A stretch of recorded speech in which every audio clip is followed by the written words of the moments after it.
Welcome, everybody, to Firehouse Talks with Jersey Rick, igniting leadership excellence. I'm Rick, and this is season number 3. Emily and I have been doing this now for 2 years, and unfortunately, because of a business commitment, Emily's not able to be with us today. I'm happy to introduce Dr. Burton Clark. Dr. Clark has been in the fire service for 45 years plus. He was a firefighter in Washington, D.C., Assistant Chief in Laurel, Maryland, the Management Science Program Chair at the National Fire Academy, Operations Chief during National Disasters and Emergencies for DHS and FEMA, Expert Technical Reviewer for the CDC, National Institute for Occupational Safety and Health, Firefighter Fatality Investigation and Prevention Program, and a visiting scholar at Johns Hopkins University for injury research and policy. So, Burt, you have a long and storied career in the fire service. So, before we jump into, talking about one of your favorite subjects, could you fill in the blanks about your background and how you got involved with the NFA? Well, to begin with, I grew up in New Jersey. Oh, okay. Oh, I'm from Jersey too. Well, that's Yeah. what I mean. That's why Yeah. that's why I bring it up. We know we're Jersey brothers, and I grew up at exit 12 on the Turnpike, which is Carteret, New Jersey. That's where I Yeah. grew up. Yeah. I And, was down near the Delaware Bay in Cumberland County. oh, I got you. Okay, Yeah. yeah, you were a Southern Jersey guy. Yeah. Yeah, a lot Southern of my Jersey. family was down there, so we Yeah. would spend lots of time. They had an accent down there. Yeah. So, and then in 1970, I moved to Maryland. And that's when I joined the fire service, 1970. It was the Kentland Volunteer Fire Department. Mhm. It was right up the street. I'd never been in a firehouse before in my life that I remember, and I just fell in love. And my whole life changed. So from 1970 to now, it's just, I've been so blessed. We were talking beforehand about some of the stuff I had the opportunity to do. And I think back, wow. And as a matter of fact, on February 7th, the Kentland Volunteer Fire Department is having their 70th, 75th anniversary. Mm. Well, I'm going to go to that. Okay. And so can you imagine? I went to the 50th and now I'm going to go back to the 75th. And I was lucky also to go to the 100th, the 75th and the 100th of the Laurel Volunteer Fire Department. And then the same thing with DC. I was with DC for 8 years. It's just been I've had a blessed life and a blessed career. My wife did pass away 3 years Yeah. ago now. Sorry to hear that. So Yeah. that was a blow because she was part of that whole process too. She was a fire service legend. And so anyway, life's good, and I'm glad to be here with you. I'm still doing it. So uh, here I am, 76 years old, and somebody thinks I've got something to say. So you can't ask for more than that, right?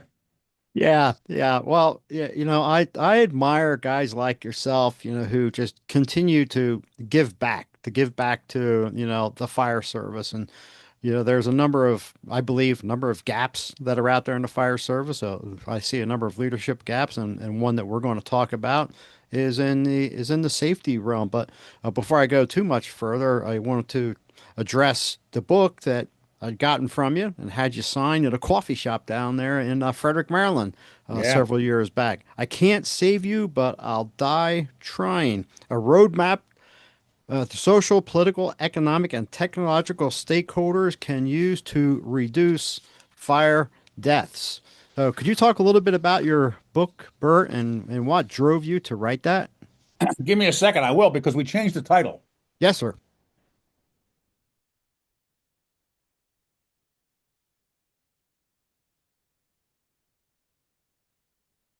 Folks, when I was at the Executive Fire Officer Academy back in the National Fire Academy in Emmittsburg, Maryland, my second year, the curriculum was community risk reduction, and I had Bert's wife, Carolyn, as one of my instructors, and thoroughly enjoyed having her teach me in that class. Yeah. So what you mentioned, Rick, was the first book, Mm, and the title was "I Can't Save You, but I'll Die Trying the American Fire Culture," and it had a photograph of the fallen firefighters monument on it in Emmittsburg, yes. right? Yeah. So it's a great photograph, and I picked that cover but I always felt uncomfortable with the cover because I felt like I was still, um, I don't know what word to use. It didn't feel right, right? Hmm. And so in 2024, almost 5 years later, I came out with a second edition Okay. because I had actually created many more articles. Mm. So the second edition, if you can see it, Yes. titled "I Can't Save You and I Don't Want to Die Trying: The American Fire Culture," and it has a picture of the monument that created the National Fire Academy Mm. when it was created in Yeah. 1979. And in the beginning of this version, I explained that transition from where I was to where I am now. And I think it goes to that leadership gap, Hmm. you know, because one of our fundamental challenges in the fire service is that when we talk about the fire service being dangerous and firefighters dying, are we complaining or are we bragging? Mm. That's a good point. Good point. You know, I'm afraid that unconsciously it's more bragging than complaining. Mm. And because that gives us the fact that we have occupational fatalities, which we don't call them occupational fatalities, Mm. we call them line of duty deaths. So by calling something a line of duty death, what I hear is death and injury is part of the job and expected. Huh. Huh. Now, I'm an outlier when I say these kind of things, but that's my observation. Mm.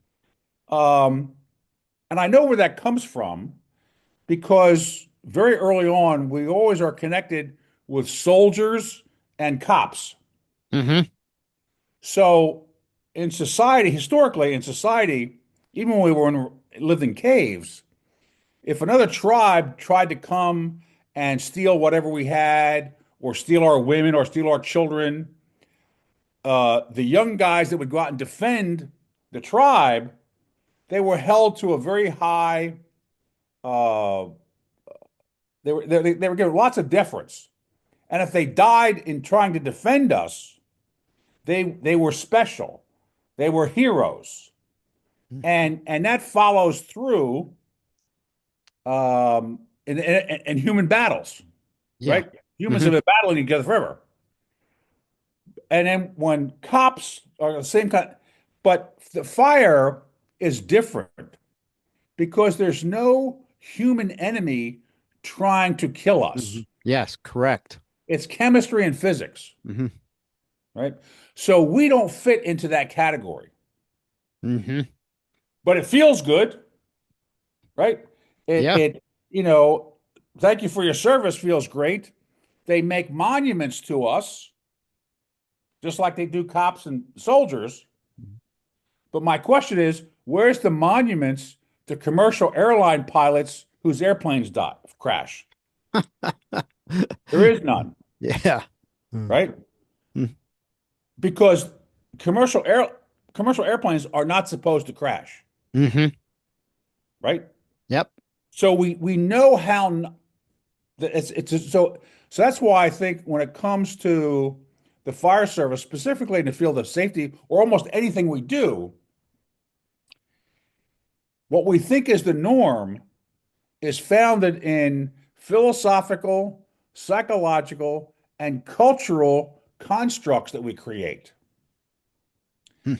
And until we have the courage to talk about them at that level, we can't change the behavior on the other side, Okay. Mm. right? Just a real quick example. If if you're in a firehouse today and you touch another firefighter inappropriately, you can probably be fired on the first offense, Yeah. right? But you can violate every safety violation all day long and nobody say anything, Yeah. Absolutely right. Yep. Mhm. right? Yeah. So what does that so does that mean that a social issue is more important and we're held to a higher standard than a life and death issue, Hmm. that doesn't fit with me. That's something wrong in terms of the way I think. And that's reflected in my writing. I'll be quiet now. I didn't mean to go off on a No, tangent. no, no, that's fine because that's why you're here. I But you want to open, hear that, and but you I open want the the door. people who listen to this podcast to hear that too. We have people. I know we have people who aren't even firefighters or that are listening. We have a few police officers Mhm. that listen as well. But I agree wholeheartedly with you. And as I've taught my classes, I've mentioned that fact about police officers in the military. They're engaging with other human beings that are Right. attempting to outthink them and to get the advantage. And we're supposed to be the smart ones, and we're fighting against science, the science of Right. fire, the science of building construction and gravity. And as I like what Frank Brannigan used to talk Right. about, yeah, when My he was hero. alive. Yes. Yeah, Yeah. those type of things. And and we build ourselves up to be these heroes because it's like, well, we fight the dragon. Yeah. Oh, yes. Yeah, and it Yes. sounds cool, right? And especially, the younger guys get the t-shirts with the dragon on it, I and they know. go hang Skull around and places. crossbones. Yeah. Skull and crossbones. Yeah. And when I started thinking about this, I always try to understand, why do I think a certain way, or where does that come from? And what I realized, um, I grew up in the water safety system at the YMCA. Mm, From learning how to swim to becoming a lifeguard to becoming a water safety instructor. Okay. And in the lifeguard system, one of the tenets is the lifeguard does not exchange their life for the person that's drowning. hmm Verboten. You are allowed to let the victim you're going after go unconscious before you bring him in, because they will literally try to kill you. Right. Yeah. Yeah. So there are no monuments to lifeguards that die because they're not Mhm. supposed to die. Right. Something went wrong. Yeah. Yeah. Right. And Uh, the lifeguard's job when they're on a beach or in the pool is to keep the system safe so they don't have to go save somebody. yeah. Right. It is it's a crazy. I was down in Eastern North Carolina last May, and I was teaching a class and had a conversation with the gentleman. He's certainly well known in the North Carolina Fire Service, and perhaps you've run into him because you get around quite a bit. Tony Bailey is his name. And he'd been around the fire service quite a while. And we were talking about the safety issue and the things that we continue to see. And he says, because, last year by May had started out to be another pretty bad year with firefighter deaths. And he says, Rick, he said, here we are. He says, we're still killing firefighters the same way we were 30 years ago. Exactly. That's my point. Yes. Mm. Yeah. Absolutely. Nothing's changed. No, nothing has Nothing's changed. changed. But it's a great political message that people can use when we talk about firefighter safety. Yeah. Harp a lot about firefighter safety. And you mentioned that being an outlier. I remember, can't remember the exact year, but was on duty and I was battalion chief, and it was lunchtime, and we had the news on, and there was a story about an incident that occurred someplace in a rural area here in Colorado. A water tender had rolled over, firefighter was ejected and killed, and he wasn't wearing a seatbelt. And so I took the conversation down the path of, well, you know what? If the flags aren't ordered to half mast by the governor of the state, everybody's going to be up in arms, and there's going to be this massive procession of fire apparatus and aerials with garrison flags hanging off of them. And I'm not dishonoring the death or the family. It's like, but we have taken somebody that overdrove a piece of equipment and not wearing a seatbelt and rolled that thing over, and we've glorified him as a hero. Right. And That, see, I think we allowed that person to behave that way. mm, When a firefighter is injured or killed, I never blame the victim. In every incident, even heart attacks and cancer, I put at least 51% of the responsibility on the fire service mm, because I control that person's behavior yeah, if I'm really doing my job. And that's the difference between a line of duty death and an occupational fatality. Because no matter why a person dies, on the job doing their job, if it's the organization's responsibility, they have to fix it. Hmm. But when we turn that death into a hero, we're kind of like Pontius Pilate washing our hands Yeah. and saying, I didn't kill him, somebody else did. No, you allowed it to happen. You Hmm. created the system that allowed that to happen. So that puts the responsibility back on us. And seatbelts are the perfect example, Yeah. right? It's not one big thing that kills us. It's a series of little steps Hmm. that were not correct because of our doctrine or our training that we had violated before. Nobody fixed it, so we do it again. Yeah. Yeah. One of the things I've always been interested in is when NIOSH does a firefighter fatality investigation, they should start with saying, answering the question, did everybody wear their seatbelt going to this incident? Yeah. And if the answer is no, the dominoes are already falling over. Hmm. Yeah. Yeah. It's amazing. I every day I look at the videos that are posted out there.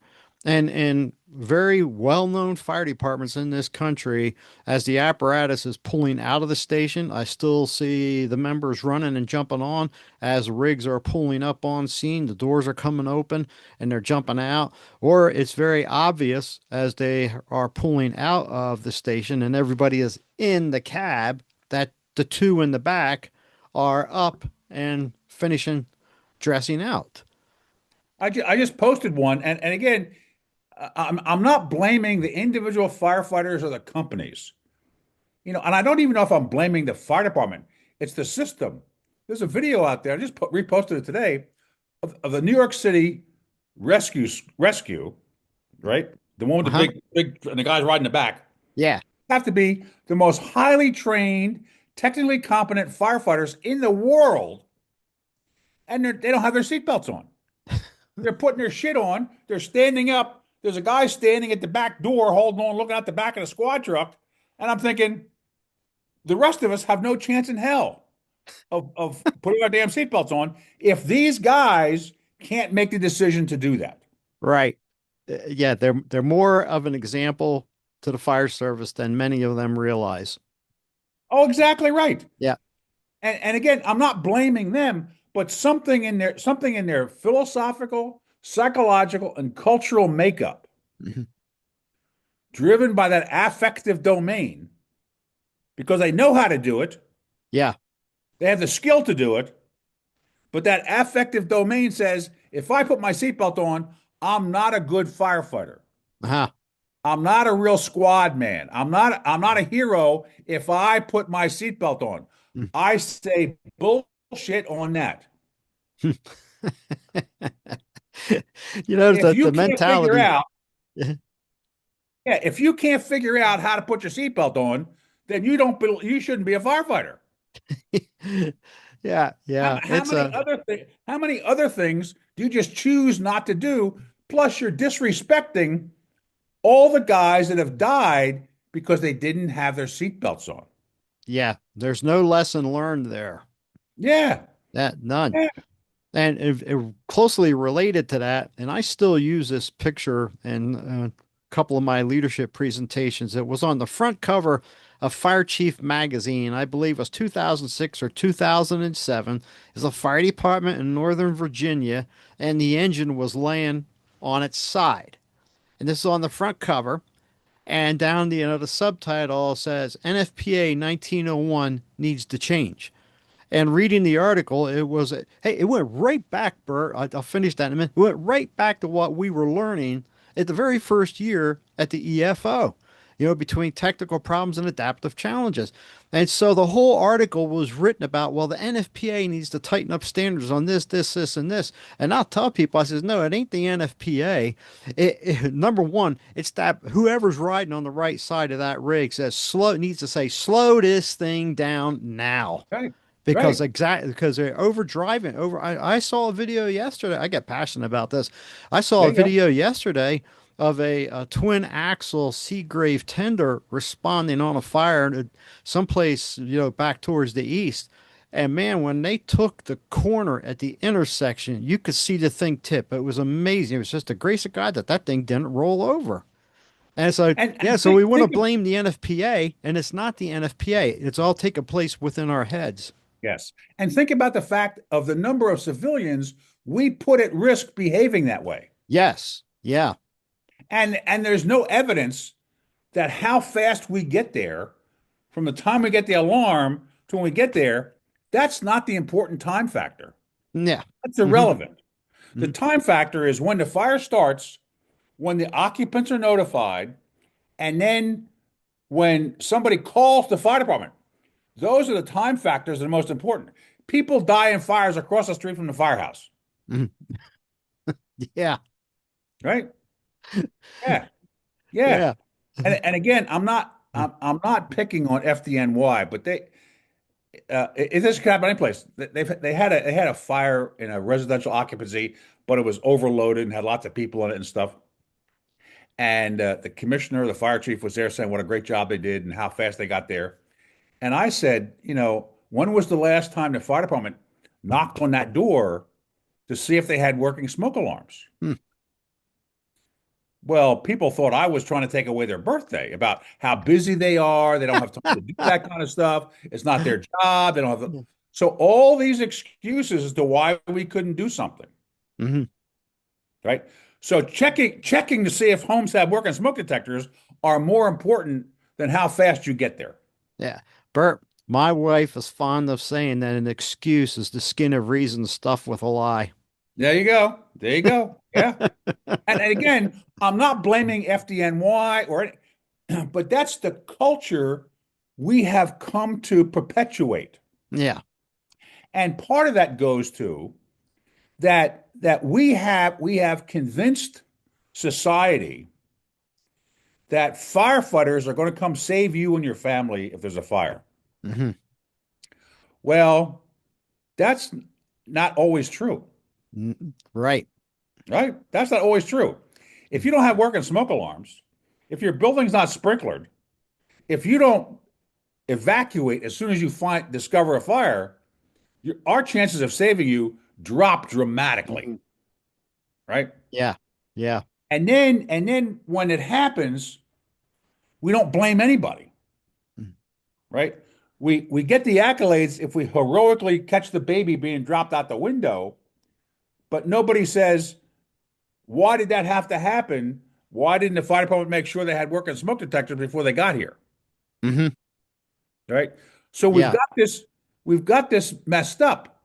And taking it even to a larger scale, when it comes to the fire culture, not the fire service, but in terms of the whole fire culture, the fire service is only a small part of it. The fire culture is made up of all the people at the social, political, economic, and technological environments that create the fire risk. Mm. But the only people that can die as a result of it are occupants and firefighters. True. Very true. Everybody else just has monetary loss, Hmm.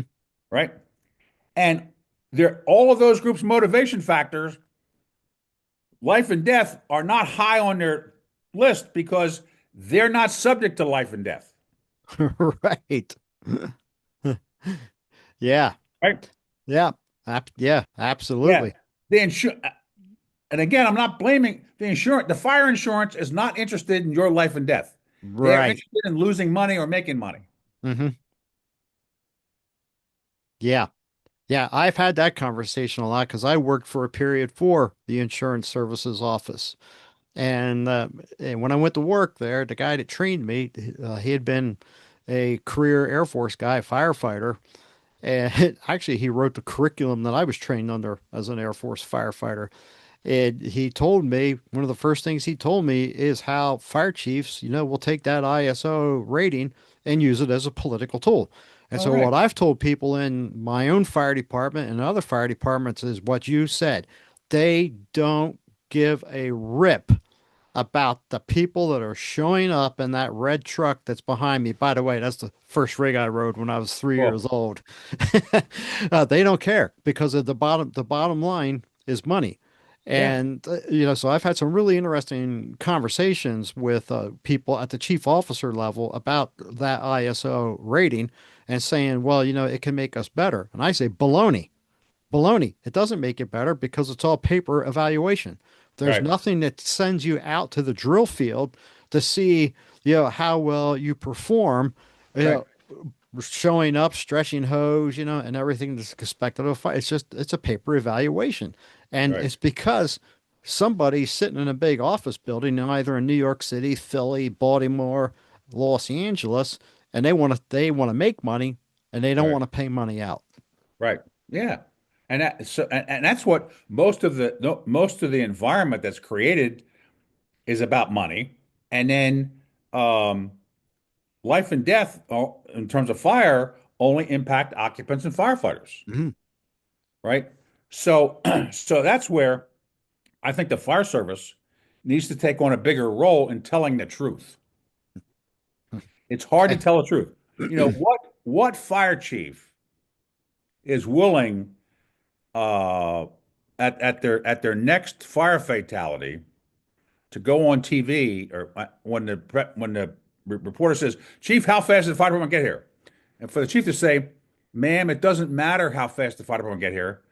The home did not have smoke detectors, and the building did not have fire sprinklers. If your home does not have smoke detectors or fire sprinklers, we can't save you. Hmm. We can't save you." That changes the conversation. Yeah, sure would. That changes the conversation, right? Right? Yeah. Yeah, yeah. And again, I'm not blaming mom and dad that don't remember to check the smoke detector, but we haven't told them they're responsible for making sure their kids can get out of the house. Mm. They think we're going to come save them. We're not Yeah, telling them the truth, yeah. right? Well, yeah. It's just like back in the 70s when the little window sticker, I can't remember what I it's called. know. People put the windows. Oh, this is my kid's bedroom. You guys are going to come, throw a ladder and go to where the sticker is. Never saying is like there's a whole lot more than that. Not to mention the obvious is, hey, you might have moved that kid's bedroom. Oh yeah, all kinds of things. Yes, Mhm. all kinds of things, and even the whole construct of Fire Prevention Week. When we think of fire prevention, we think plastic hats and Smokey the Bear and Sparky the Fire Dog. We think it's a child thing. It's not a child thing. Mhm. Fire protection is the responsibility of every corporation and every government entity at the top, right? Because they create the problem. They create the problem. Again, this may be off the track, but this is how my brain works. One of our biggest technological issues today are lithium ion batteries, Yeah. right? And they're going to get worse before they get better, Mhm. right? They were invented in the early 70s, but they kept catching fire. And it wasn't until later on that people figured out how to use a different element so it wouldn't catch fire, but they were still dangerous. Uh-huh. And I think it was in 2026, 2020, no, 20, a couple of years ago, the two guys that created the lithium ion battery, they finally won the Nobel Prize for chemistry Hmm. for Okay. figuring that out, right? All those years later. Mhm. And so, and they knew that fire was a problem, but the whole lithium ion battery industry was put into our fire culture, and then we have to try to solve it. Hmm. That's unfair, right? We Yeah. should have been way upstream trying to fix the problem before it got to us. Yeah. Nobody thought about that, Mhm. right? So for some reason, I'm on the MIT, Massachusetts Institute of Technology mailing list. I have no idea how, but but I get their newsletter, right? And I get this newsletter a couple years ago, and the headline is "Plastic no, polymer, uh, as light as plastic, stronger than steel. And I start reading this thing. And for years, that whole chemistry people that work on polymers, I don't understand all the technology, but they were able to get the molecules to work in a certain way. And in the laboratory, they've now created this plastic that is still light as plastic, but as strong as steel. And they say this new plastic could be used to coat phones, to build bridges, or even to build buildings out of. Huh. And my cat, the hair on the back of my neck went up. I Yeah. thought, because I know that plastic doesn't like heat, Right. right? So my thing was, what happens when you heat this shit up? And I've actually written to MIT several times. I've reached out to all, nobody can answer my question. But the point is, who's looking at that problem that's being created today, and how is it going to impact firefighters 20 years from now? Right. Right. Yeah. And it'll be those same people that say, you're supposed to save us. Exactly right. Yeah, Yeah. right. So the system is against us. Yeah. The system is against us, and part of the fire service challenge, our leadership is not thinking or talking about that stuff. All right.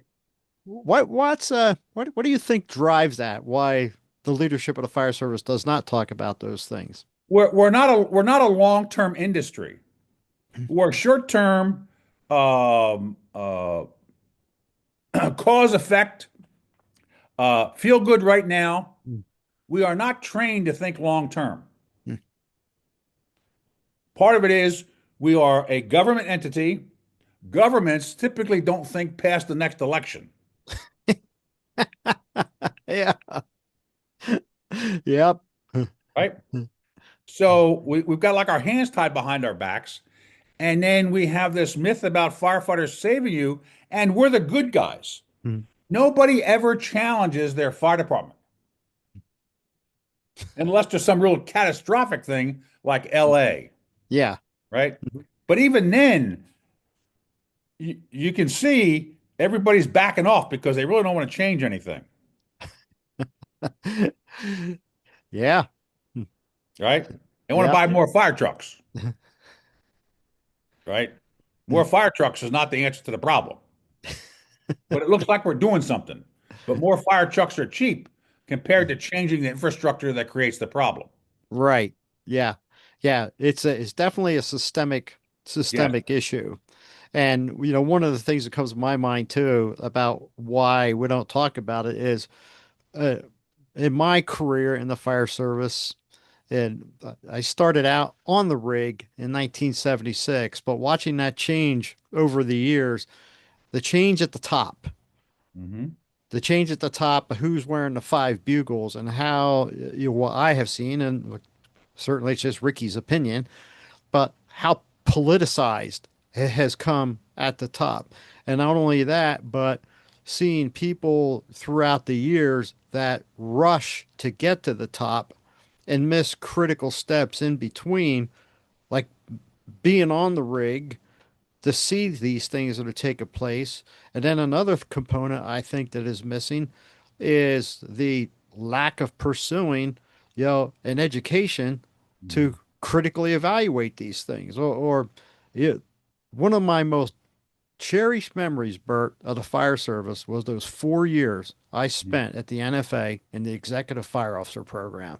That is just, I cannot talk about how, or can not enough words, I should say, can explain what that 4 year experience was like.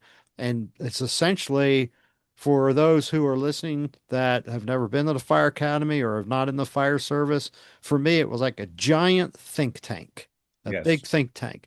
Being Yep. exposed to other fire service leaders such as Burt and other instructors that make you think. Yep. Yeah. Yeah. And it's not that we don't think already. It's that the thinking is so narrow. It's not. It's about thinking about looking at how I try to solve the problem today and say, is that the best way for me to solve the problem? Mm. Right? Why do I think the way I'm doing it now is correct?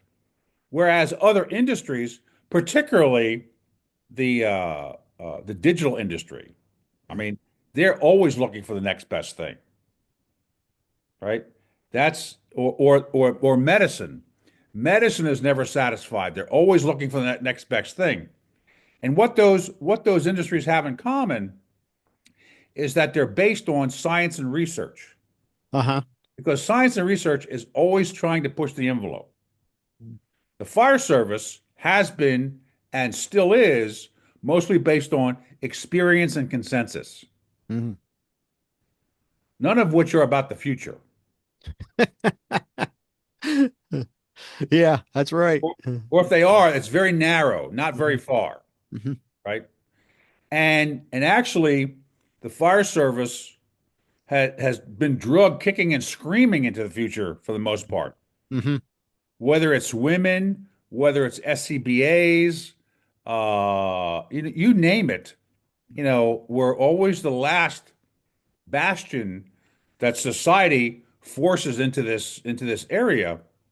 And but there may be some big changes happening. I don't know if you saw the case in Illinois.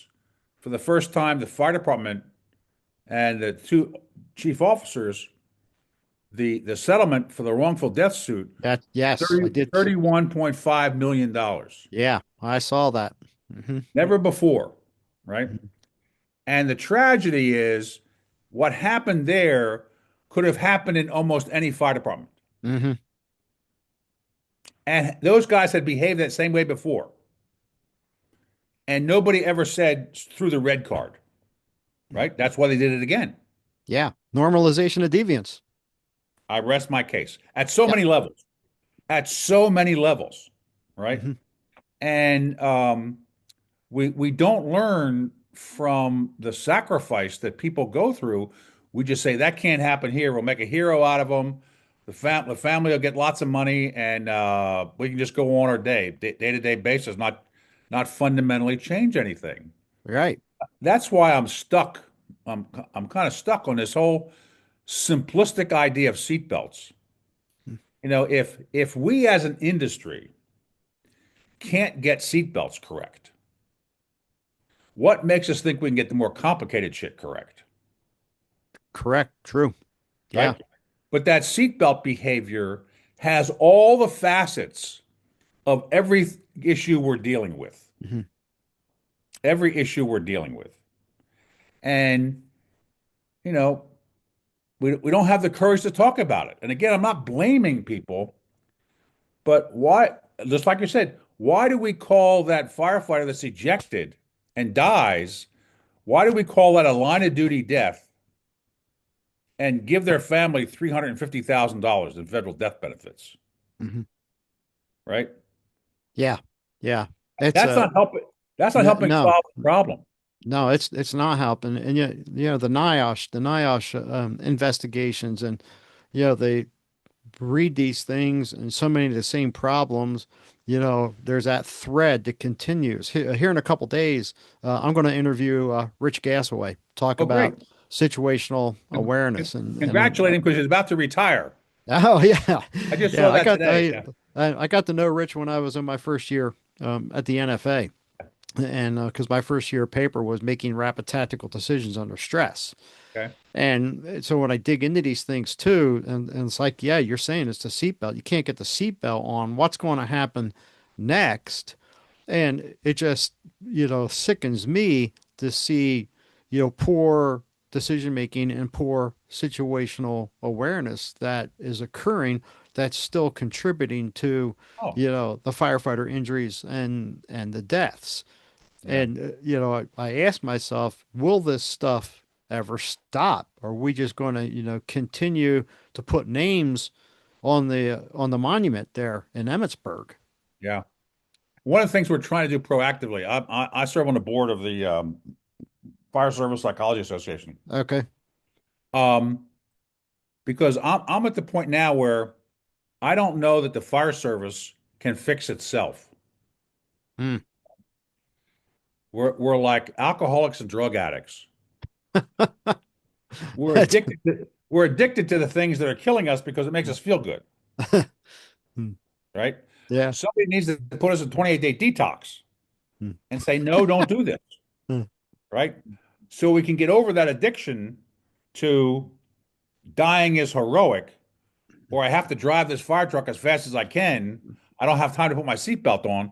All of those excuses that we have, I don't have time to do a 360, Hmm. right? Yeah. Um, every one of them is just, I just have to shake my head, but I know that becomes the norm because nobody fixed it ahead of time. And in the, I keep going back to the airline industry because airplanes aren't supposed to crash. And we know that humans are a lot of the issue, but it's not to blame the human, it's to understand the human factor, Yes. Yes. usually caused by the system, Hmm. right? Yeah. And we don't peel the onion back enough to figure that out. Hmm.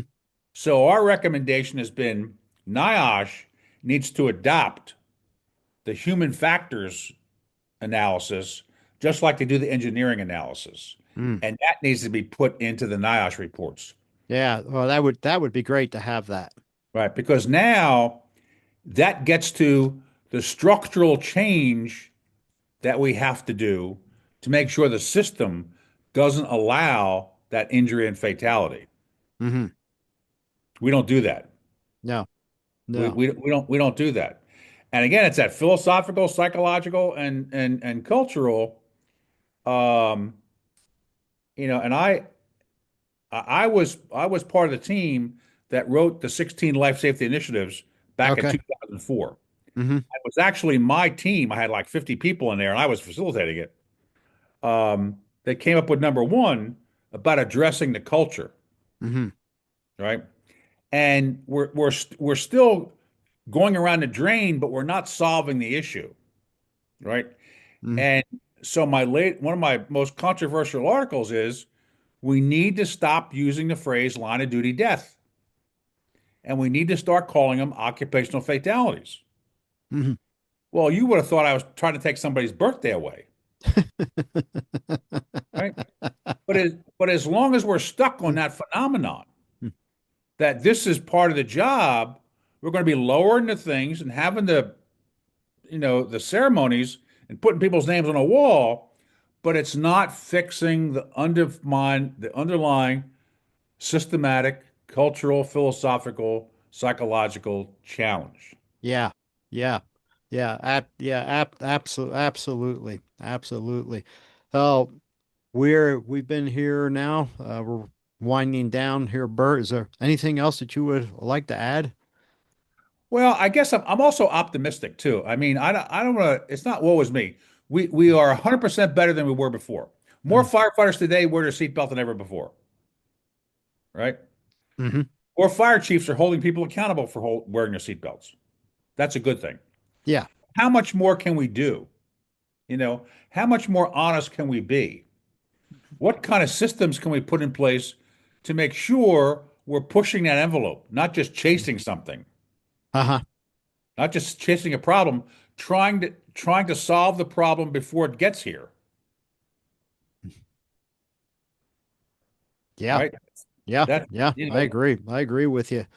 And I just thought of something too that we're looking down the road to the future. And are we keeping people around long enough to be able to solve those problems? Because I've seen this thing pop up in the fire service now for the last 10 to 15 years where people are coming.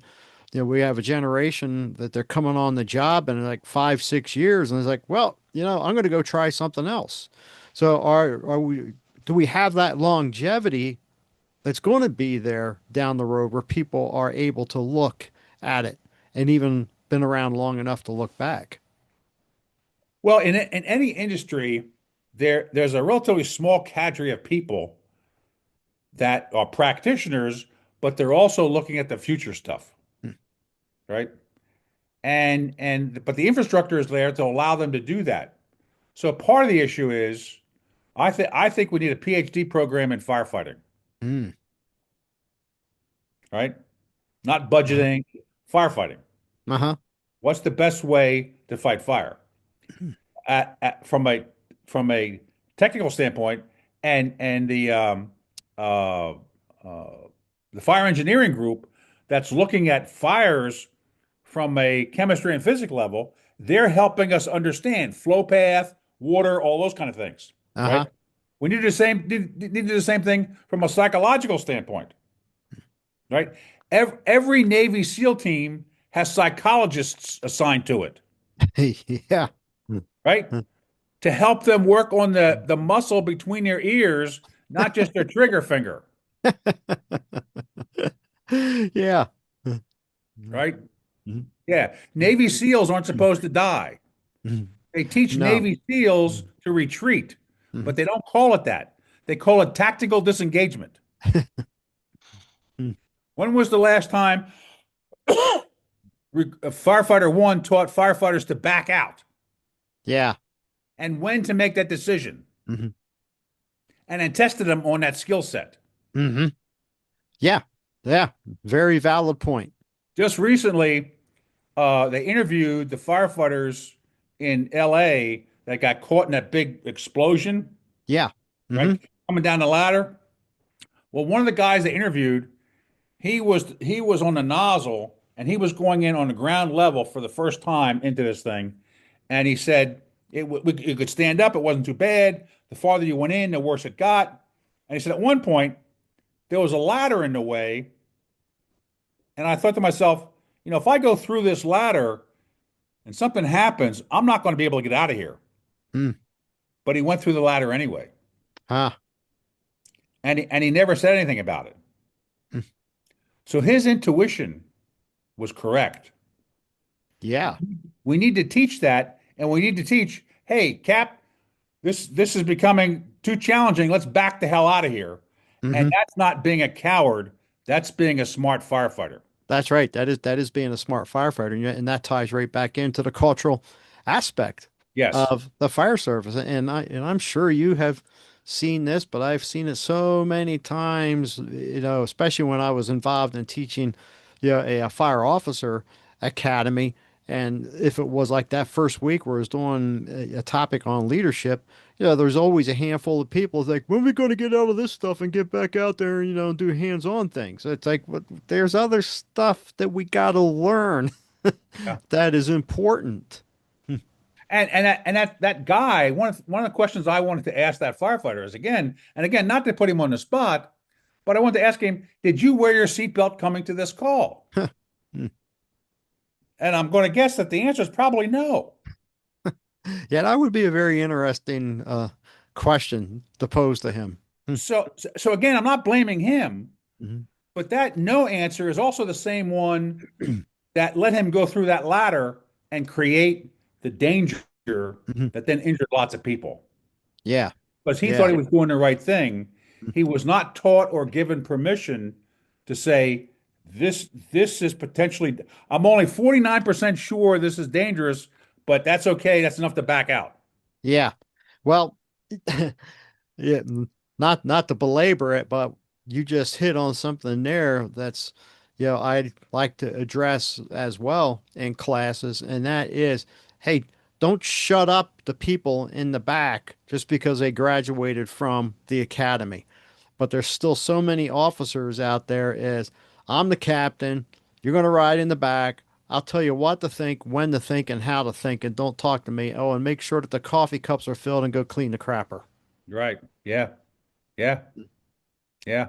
So, Yeah. but I'm, Well, I'm still Bert, I'm still optimistic.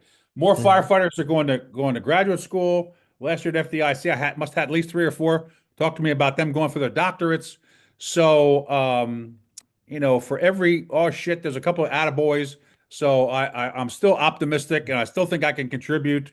And it's just been a wonderful ride, and I appreciate you letting me do this, Rick, and talking You about. bet. It's my pleasure. I appreciate you coming on, Bert, being willing to come on and hear what you have to say about firefighter safety and the seat belts and cause and effect, and that it's not okay in the airline industry to crash planes and kill people. Why is it Yeah. okay here?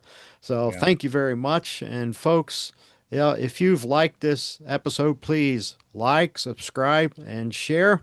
My The book is contact on information. Amazon. The book Yes. is on Amazon. Yes, thank you for reminding me. I nearly forgot. Go to Amazon, get Burt's book, and especially you firefighters. You know what? You don't have to be a firefighter. Get No. that book. Buy Yeah. that book. Hey, here's another one that I read last year that came out that you ought to read. 30 Fires You Must Know by Yeah. Billy Goldfeder and Frank Lieb. Get that book and go through it and look at these things and ask yourselves the questions. Why are people dying on the job? So we could keep going on and on and on. But folks, my contact information is in the show notes. And thank you very much for watching this episode of Firehouse Talks with Jersey Rick.